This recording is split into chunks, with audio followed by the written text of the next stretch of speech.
but le namandla kakhulu ile isitabutaba uthola ukuthi uzobamba inyama lokuyikhulumisa leyo nyama le wenze zonke lezo usuke ufake zonke lezo zinto but mina lelo dlisa ngisalenzi khehla lami ngoba lelo dlisa esikhathini esiningi liyabagulisa abantu sure liyabagulisa nje abantu and ngiyacabanga ukuthi kulo muntu okhuluma ngaye washawa ngedliso lasekudleni okay yeah ilona idliso elenza ukuthi umuntu engathi ubalekelwe engqondo abe inkani umuke wakhuluma ngegama lalowo muntu wesifazana akuvela kudinele ngisho noma kuthiwa bubuza umbuzo abe defensive afuna ukulwa nayo izinto engisho phela lapha but lelo liyagulisana bese kuba khona futhi nalelo uthola ukuthi uyalifaka ekudleni kodwa uthola ukuthi alibi nokuthi liyamgulisa umuntu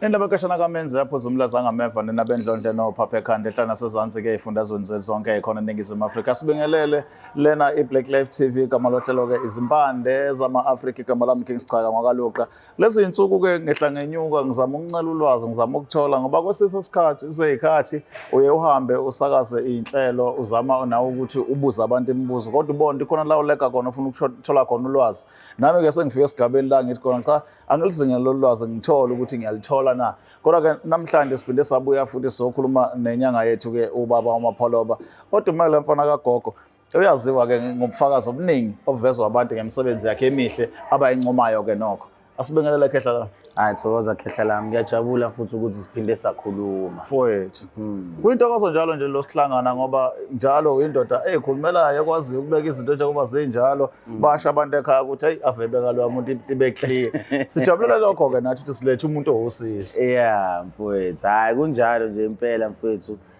kuhle ukuthi into umuyibeka udwebe sure yabo kube ukuthi ibe in detail ngesingisi yabo ukuze umuntu angabi nokudideka singakhulumi nge-lifestyle but asikhulumeni ngokusiza abantu angithi phela ngiyinyanga so why mele ngikhulume ngokuthi mina nginani mele ngikhulume ngokuthi ngizokusiza ngani izinto engisho yeah ngoba sandelwa abantu abachoma kakhulu ngezinto abanazo phela then abantu ababasizayo ukuthi basiza abantu abangaka ikakhulukazi lo mkhakha wenu okuba yinyanga kulezi insuku sibona ngezimoto nje sibona ngemizi kodwa sibabona abantu ensukwini basizile kodwa phela ngithi ke mesa abantu sivuthiswe ngendlela ehlukahlukene mina ugogo wehlezi ethi kumele ushayele phansi mfana kumele ube umuntu wabantu ngoba musulapha phezulu ngeke uzuzazi inkinga zabantu abalaphansi uyabo sure mfowethu namhlanje ngizofunda nje okuncane ngoba kunohlobo labantu abahlukahlukene lapha ngaphandle khona abantu besifazane khona besilisa khona abajolayo khona abashadile khona abasikazi ukushadana kuyaphithizela nje kodwa yonke lento ihlanganiswe uthando so ke othandweni la kunengqinamba eziningi uthola ukuthi omunye usecommitted omunye akakabi committed bese umunye ebona ukuthi kuze ngakho ikhala lami liqine akube khona into engiyilandayo ngiyisebenzise ukuze kuhlaleke kulomuzi ngibe nesibindi sokuthi mangengekho ubaba ukhona uhlelo ulinde mina mangengekho umama ukhona uhlelo ulinde mina lento ekhulunywa ngayo kuthiwa idliso mhlawumbe ke siqale phezulu ngizwe ukuthi yini idliso ngako understanding yakho ezimlapho wendabuko hey khehla lami ngiyajabula ukuthi ungibuza ngento esikhathini esiningi abantu mebefika kumina bafike bezofuna yona yabo nginama customer kakhulukazi uthola ukuthi abantu besimame ingakho uthola ukuthi abanye bangibiza ngogogo abanye uthola mhlawumbe bangibiza ngomkhulu ngoba besuke behlonipha ukuthi yinsizwa abanye uthola ukuthi bahlonipha ukuthi ngugogo ngenxa yokuthi bayazi ukuthi ngingongamelwe isalukazi but njengoba ngihlezi ngisho ukuthi ke isalukazi asikaze sangifundisa indaba zamadliso ngiyacabanga ukuthi ikhambi elangihaqa nami endleleni ngabe umuntu wethu mase ngilenza leli khambi lelangikhetha laba namandla kumina so engizokusho khehla lami kukodwa idliso ngisho nangezikhathi zasemandulo sure lalisetshenziswa khehla lami ekwandeni ekwakheni ikhaya nakhona ekwakheni ikhaya ngendlela yokuthi awuvela ulithathe uhambe uyolisebenzisa uma ungazimisele ekutheni umuntu umbambe kube umgcwana izinto engisho ingakho umubukisisa kahle uthando lakuqala kwakukhulunywa ngogogo uthola ukuthi mhlawumbe uthi mina ngashada ngina-18. Oh yeah. Yayizinto engisho ngiyacabanga ukuthi awuqala ukusiza isitori esinjalo. Yeah. Uthola ukuthi uzwe isalukazi esithize ukuthi mina ngashada ngina-21. 21 yes. Mina ngashadwa mina ngina 23. Namhlanje ngineminyaka emingaki ngina 95, ngina 94, ngina 83. Sahleli nomuntu oyedwa. Sahleli nomuntu oyedwa. Okay. So esikhathini esiningi kwakuba khona into abantu baqala babeyisebenzisa ngoba phela imithi yayidumile kuqala. Sure. Kuyikona ukuthi kwakuyinto ehloniphiwe ingavezwa kakhulu kodwa yayisetshenziswa hayi into yokudlala and futhi izinkambi zakudala zazinamandla. Ingakho ke mina ngisho ukuthi ke ngiye ngithanda ukuthi mengizowakha ikhambi ngiye ngilande umlando wasemandulo. Okay. Ukuze ngizokwazi ukuthi abantu ngikwazi ukuthi ngibasize ngani ngibasize ngokweqiniso and futhi bakwazi ukubona ini impumelelo yaleyo nto engisuke ngibanikeze yona. So idliso ke hle lami sibuyele kumbuzo wakho. Idliso into esuke isetshenziswa ekutheni mhlawumbe umuntu ukwazi ukuthi umhaqe. Uma usumhaqile bese emva lokho uyakwazi ukuthi ube nezwi olibekayo kuzwakala phezu kwakhe. Ehe. Alimenza thithize. Leyo nto leyo liyamenza thithize khehla lapho. Qhubeka mkhulu. Liyamenza thithize. Likhona futhi elimenzayo ukuthi mhlawumbe nakhona ni-understanda ngokungathola ukuthi ubaba wasekhaya usenenhliziyo mhlawumbe ethi mhlawumbe ngathi ngaso sonke isikhathi mefika ngathi ufike ucasukile ufuna ukushaya ingane ufuna emva lokho ukuze nawe ubone ezumama uthola ukuthi mhlawumbe uyabona ukuthi awunawo amandla ukuthi ulwisane nalomuntu. Only way yokuthi ulwisane naye ukuthi umbambe ngalikhambi leli bese emva lokho athi ukwehlisa. Abantu bathi hey lapha lifakwa lapha kodwa bonke unkosikazi wakho uyakwazi ukuthi athi mekhulume asho nje izwi elilodwa athambe yabo thothi silikhandela leyo nto kanjalo ngehla lami. Esikhathini esiningi ke ngiye ngisho ukuthi ke idliso limbi lihle ngehla lami. Yeah. Mhlawumbe asivela singena odabeni lo namhlanje ukuthi mina ngihlala abantu bangibhalele bethi bakhulume nami bashiya inkinga zabo. Kukhona omunye ofike kimi wathi sichaka nginenkinga la umfowethu ekhaya sihlala naye ungowesifazane lo sisi. Uthi umfowabo behlala naye ekhaya umfowabo usenenkinga ngalendlela ukuthi bayambona ukuthi udlisekile edliswa intombi yakhe. So njengoba edliswa intombi yakhe nje unalenkinga ukuthi akalaleli umuntu ekhaya. Lenza ukuthi even if ngathi uma wakhe ufaka umbono ukuthi cha mfana hamba ophalaza hamba okwenza into ukuthi akayingeni ngalendlela ukuthi akekho amlalela ngaphandle kwentombi yakhe. Vela suku la. Uma ke nje ike yafona nje. Usukuma ngenyawo ababele khona. So udadewabo uza kithi usekhathazekile. Sichaka ayikhona indlela engangisiza ngathi nithola umuntu ongasiza kulento ngoba thina manje sathi siyazama angazi ukuthi umuthi ubona ngane into noma wathi wasifaka edleni uyakwazi ukubona. So awusithatha usibeke ke kutheni empini onjengaloyo mapholobo usizakala kanjani yipi into efuna yenzeke one mapholobo uyakwazi ukulifaka idlisi uyakwazi ukulikhipha mhlawumbe sasukuchaza konke. All right ngizoqala nje ngikuthuleleke ehla lami ngokuthi ke idliso lihlukene kangakanani kuqala before nje ngize ngichazele ngoba ngiyalibona lelo lichazayo wena njengamanje ukuthi lingene kanjani. Yayizinto engishoyo ngoba uzwa ngokuthi ulichaze noma uzwa ngokuthi umuntu umbona osho cha ledliso ledliso likanje. So idliso khehla lami khona idliso elifakwe edleni. Oh yeah. Bese kuba khona idliso elikhafulwayo. Idliso likhafula uzochazela nje kahle. Bese kuba khona idliso langaphansi. Yayizinto engishoyo. Oh yeah. Elifaka ngaphansi idliso langaphansi nalo libizwa kanjalo. Kuba khona isibambelelo bese kuba khona idliso langaphansi. Leli lasekudleni khehla lami beli bagulisa abantu esikhathini esiningi. Abantu abaningi uthola ukuthi umuntu medlile umuntu akhale ngokuthi isifuba sakhe angasinjani forever. Yayizinto engishoyo. Nakhona yabona ummixa nezinkambi zalo intando ufuna ukuthole uzipho uthole unwele bese uthola ukotini wepaint noma ukotini weanda kube ukuthi ke uyalibopha lelo kotini loyo uyafunga kunomuthi ogcoba kulo kotini lo bese uyafunga bese uhlanganisa nalezi zinkambi bese uthola isifuba sejuba.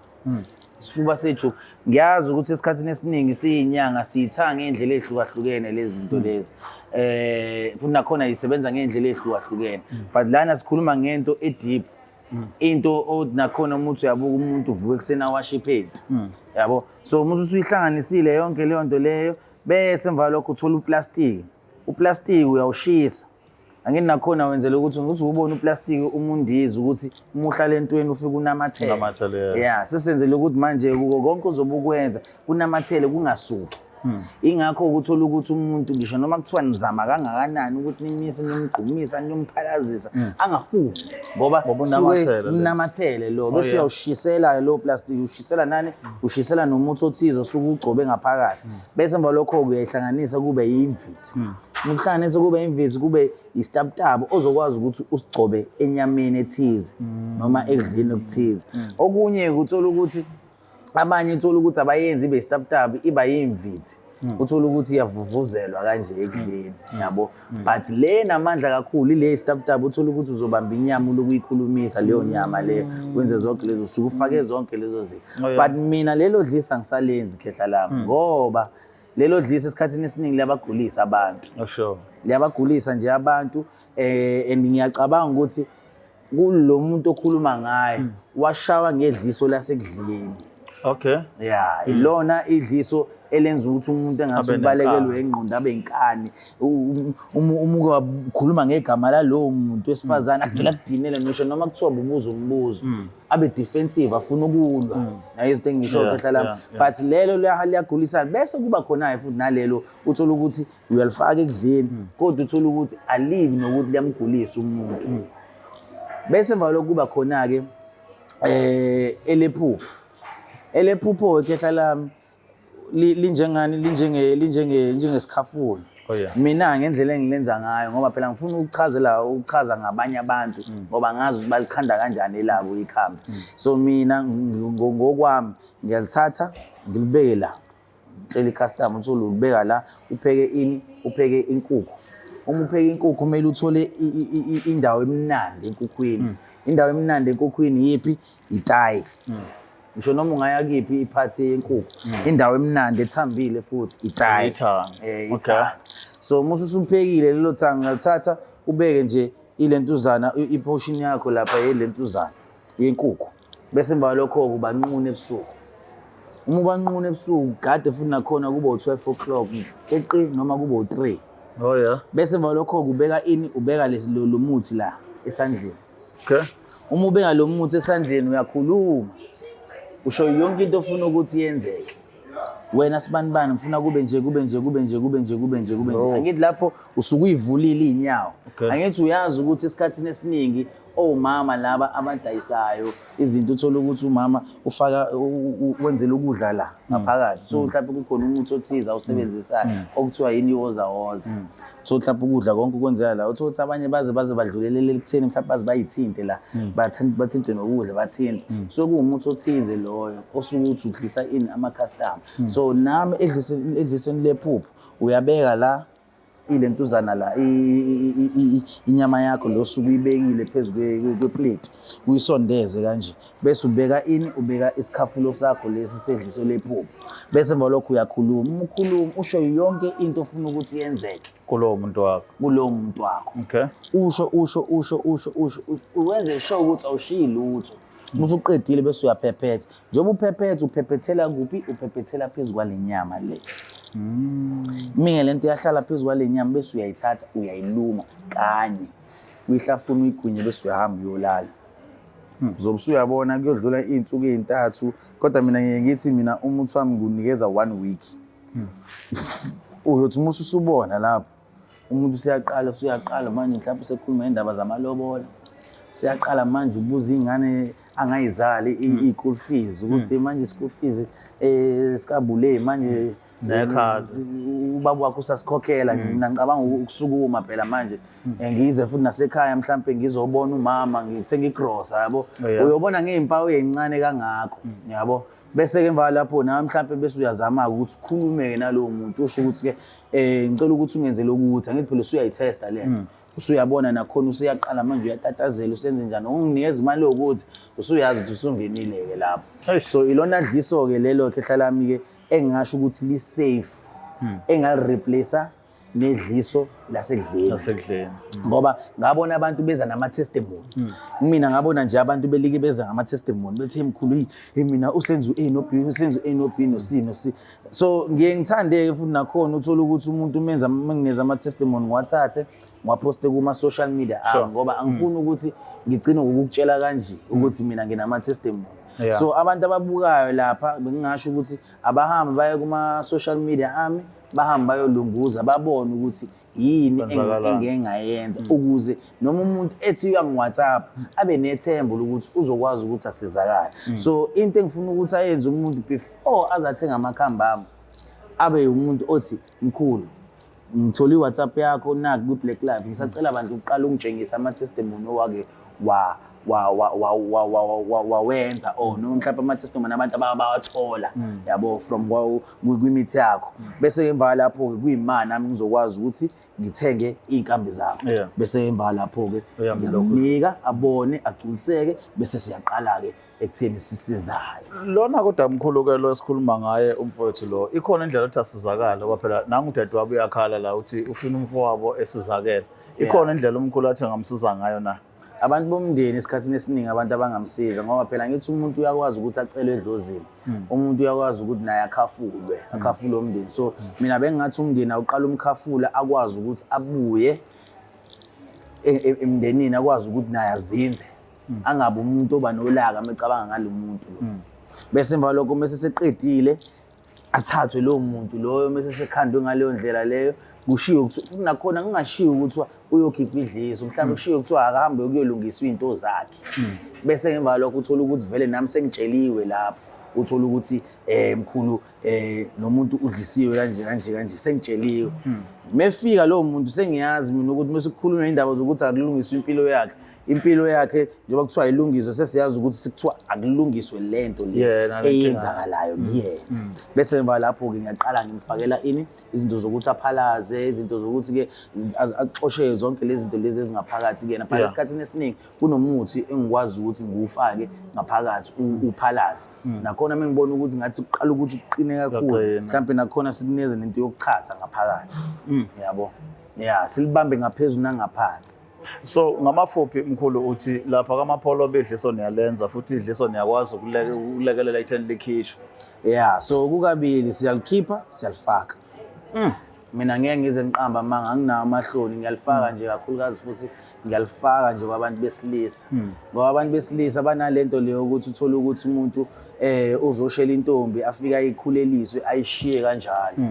Noma afika ayithatha ingane yabantu ayithembisa izulu nomhlaba seliyeke wonke opotential vele ingane ithande wena next thing usuyayiyeka usudlala ngayo khona iphathi engeke ngayibuza ngathi kuleli dliso umuntu uyathithiza wathi bengibuzisa ukuthi kukhona ukuthithiza lokuthi mhlawumbe umuntu uthi uyathithiza kodwa wenza into right bese kuba khona ukuthithiza lokuthi umuntu sewasha amaphenti umuntu setholala ekorobhe endlini umuntu usebonakala mangekho umama wakhe akhala inyembezi phambi kwamanye amadoda izinto zonke ezimehlisa isithunzi iyona nto ingxenye yedliso le so kuhamba ngey'gaba ngithi nama ngikhipha amadliso eprice eyodwa so if ufuna into eserious khathele wangempela ngiyakunika leli mwashisa iphenti ukuthi uyafuna futhi leli lokuthi kuphileke nje ngiyakunika leli lokuthi kuphileke kungabonakali phela ngoba phela ngesinye isikhathi elibuye libe yihaba likwenza ukuthi ubonakale funa kube ukuthi umuntu ongabusayi ekhaya loyo umuntu vele senihlala nobabili kanje bese kuba khona leli uthola ukuthi-ke liyabonakala kodwa manje uthola ukuthi alinakekile kakhulu uyakwazi ukuphila phakathi kwabantu uma ulisebenzisile nalo futhi ngiyalikhipha lelo so lihamba ngey'gaba lihamba ngey'gaba umuntu obukayo lapha ethi hayi ngifuna ukwazi elesigaba esikanje ngiyamtshela iprice yakhona ngifuna ukwazi elingelize libonakale kakhulu mkhulu bese ngiyamnikeza futhi neprice yakho mfowethu tshela abantu ukuthi uma bekufuna bakutholaphi kanjani umuntu osebenza ndlelani iy'khathi zakho zimi kanjani. Mina esikhathini esiningi esigodlweni ngiseSoweto eBara Mall. eBara Mall kune laundry ekuthiwa iMadam Teresa. Leyo laundry leyo esikhathini esiningi siyenza amabhavu khona ngithi ngumuntu ongahloli so uthi mufika kumina uzongitshela inkinga yakho bese into engiyenzayo mina ngenze njani sihlale phansi sibuke ukuthi iziphi inkambi esingayisebenzisa ukuze uzokwazi ukuthi ungene kuleli bhodi engizolikhanda uqhuma usuqeda ukuqhuma thatha into zakho uyaphuma bese emva lokho sithatha le ngubo siyayiwasha lapha ngoba kune laundry ozobe uqhume ngayo ukuze nomunye athole i-fresh inuka i-stay soft bese emva lapho ke kuyenzeka futhi nakhona ukuthi ngama Sundays every Sunday siba abantu abahambayo baye emanzini bayogezwa so nje mfethu angifuni uqamba amanga nje ngisebenza from Friday Saturday and Sunday. Uke wakuveza futhi ukuthi before umuntu owaziwa ukuthi emanzini abantu bafaka for free kodwa ngenxa yey'nkinga seziningi kuyenzeka abantu bafike ney'nkinga ey'the abanye bafike ney'nkinga nje nakhona lapho emanzini khona yabona mfowethu umuthi free indlela engicharge ngayo engathi vele yihala ngoba phela abantu abaningi ikhona into abayikhokhayo ukuthi ayinkulu yabona nje umuntu nakhona usumese ekhokhile uvela athi awu yazi phela le nto ade ngiyikhokhela yikho yabo bese emva lokho ke abuye ngathi hayi bokuyihala leya yabo isikhathini esiningi ukuthi ama-prizes angifuni ukuwasha lapha ngoba phela abantu musho ama-prizes kube ngathi ubulala imisebenzi ezinye iy'nyanga bese emva lokho zigcine zikulwisa so umuntu ofuna ukwazi kakhulu ngokuthi kumalini ukuyogezwa kumalini ukwenza ini akaxhumane nami ngoba nayo inamba yami lapho phansi iyona ezokwazi ukuthi ikwenze ukuthi uthole yonke information oyifunayo ngami according to into osukuze ngayo. But uma uthengile during the week siyakwazi ukuthi icourier ngino driver futhi nginemoto ezu4 engiyikhiphayo ezihamba ziyodeliver around Johannesburg but esikhathini esiningi ukuthi umuntu ohlala eCape Town Joburg PE kuphi nakuphi ngiyaba futhi ukuthi ngibe ngithi hayazini asikhambisele kaPep so courier nalabo abaphesheya siye sazama ukuthi senze ngo DHL nani siyabona futhi nakhona ukuthi sisayifunda le ndlela yabo kodwa ke bayosibekezelela abayifunayo le nto lesikwazi ukuthi sibaseze noma bek-invite phesheya uyayo siyoya mfowethu mina bengifisa ukuya nawe sichaka phela lapha khona sikwazi ukuthi batshengise abantu ukuthi kusetshenzwa kanjani eSouth Africa. Wethu asibonga kakhulu isikhathi nethuba nje. Nami ngibonga mina khehla lami.